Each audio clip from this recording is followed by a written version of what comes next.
ich guck mich um, scheiße Bruder, es kommt. Und ich hatte halt damals so eine Regenjacke an, die halt imprägniert war. Und ich habe mir volle Kanne in den linken Ärmel gekotzt. Digga, der war richtig voll. Und dann kennt ihr das, wenn ihr halt so kotzt und dann hört so auf und ihr denkt, nice, und dann kommt aber noch was.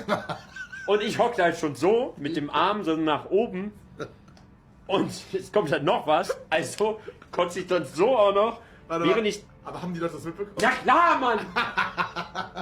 Und dann kotze ich halt so richtig hart. Es ist ja übel laut, wenn sich einer übergibt, Kevin, Alter. Ja, Und voll am Röcheln und Würgen. Und dann geht's halt in den anderen Ärmel auch noch rein. Und das Witzige ist, ich kann mich an keine Reaktion oder so erinnern, weil ich war so in meiner Zone.